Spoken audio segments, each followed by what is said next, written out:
Apa kabarnya hari ini? Ibu guru berharap kalau kalian semua masih dalam keadaan baik-baik saja. Nah, pada hari ini, sebelum kita memulai pembelajaran kita, ada baiknya kita berdoa terlebih dahulu. Mari kita berdoa. Terima kasih Tuhan buat kasih setiamu pada pagi hari ini yang masih boleh kami rasakan. Dan sebentar lagi ya Bapa, kami ingin belajar. Kiranya Engkau yang memberikan kami kepintaran, supaya kami dapat menerima pembelajaran kami dengan baik. Inilah doa kami datang melalui Putramu yang kudus. Haleluya. Amin. Untuk mengawali pembelajaran kita hari ini, Ibu Guru ingin memperkenalkan diri kepada anak-anak. Perkenalkan, nama Ibu adalah Monica Berubukit. Ibu mengajar di kelas 4 SD swasta Ora et Labora. Anak-anak, hari ini kita akan mulai belajar di tema 1 dengan judul Indahnya Kebersamaan.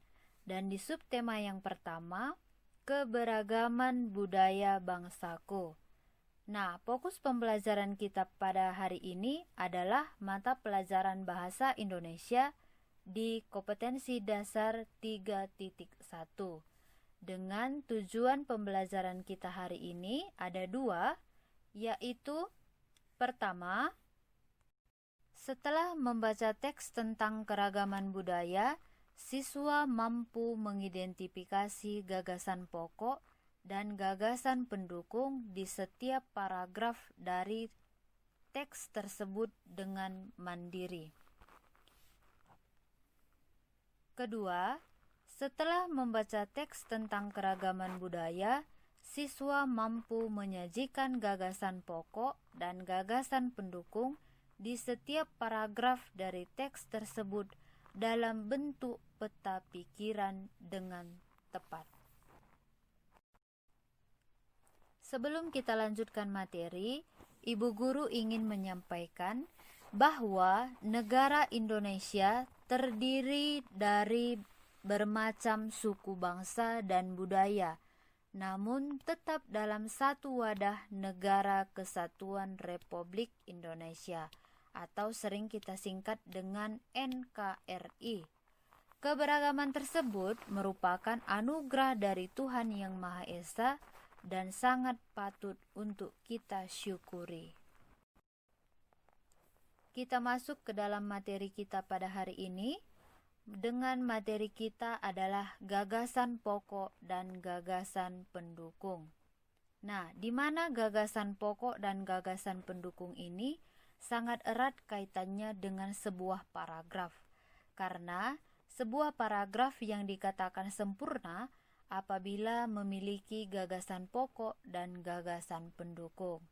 Nah, untuk itu kita perlu mengetahui apa itu arti dari paragraf.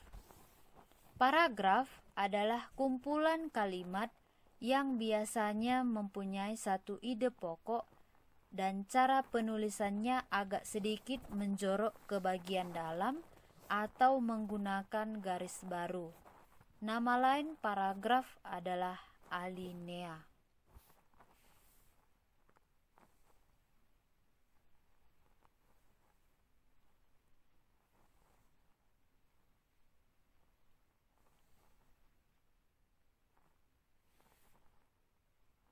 Nah, apa itu gagasan pokok? Kita lihat secara bersama-sama. Gagasan pokok adalah ide utama yang dibahas dalam suatu bacaan, bisa berupa kalimat inti atau pokok paragraf. Dan biasanya gagasan pokok ini sering juga disebut gagasan utama, ide pokok ataupun pokok pikiran. Gagasan pokok terletak di awal atau tengah atau akhir paragraf. Artinya bahwa gagasan pokok dari setiap paragraf hanya satu.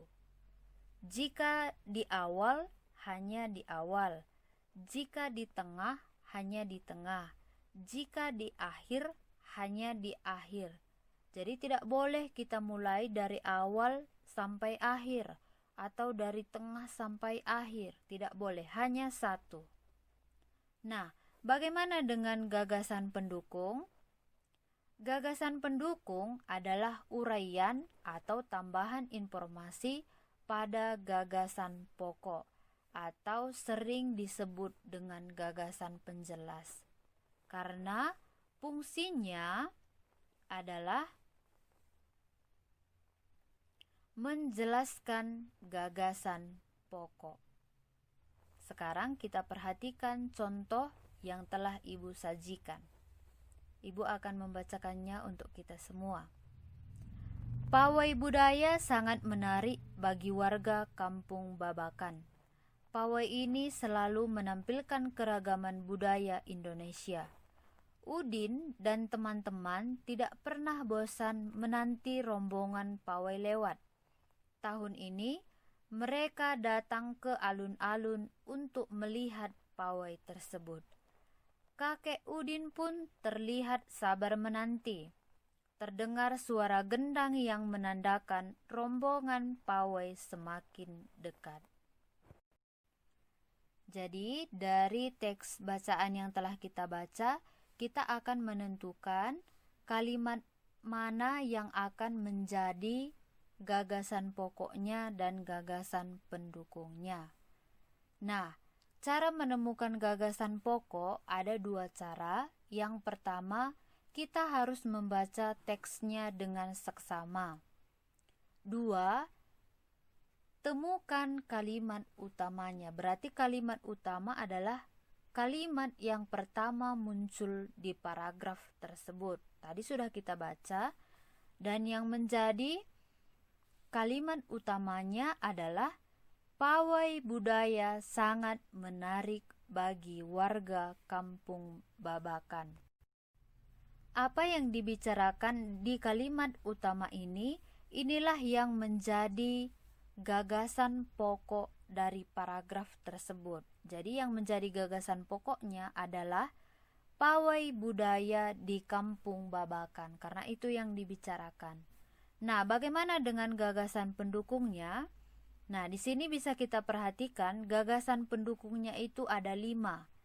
Yang pertama, pawai ini selalu menampilkan keragaman budaya Indonesia. Kedua, Udin dan teman-teman tidak pernah bosan menanti rombongan pawai lewat. Ketiga, tahun ini mereka datang ke alun-alun untuk melihat pawai tersebut.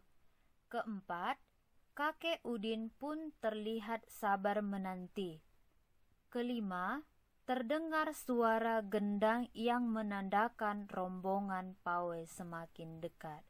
Jadi, bisa kita lihat bahwa gagasan pendukung itu tidak hanya satu, boleh 2 atau lebih. Karena dia merupakan kalimat penjelas untuk gagasan pokok. Nah, sudah mengerti kan bagaimana menentukan gagasan pokok dan gagasan pendukung pada sebuah paragraf? Tentunya sudah pasti mengerti. Nah, jika sudah mengerti, Ibu Guru akan memberikan lembar kerja kepada kalian. Di sini ada 2 paragraf yang telah disajikan. Tugas kalian adalah menentukan gagasan pokok dan gagasan pendukung pada bacaan tersebut. Yang pertama tadi dulu harus kita lakukan adalah membacanya dengan seksama. Jadi nanti kalian baca secara saksama.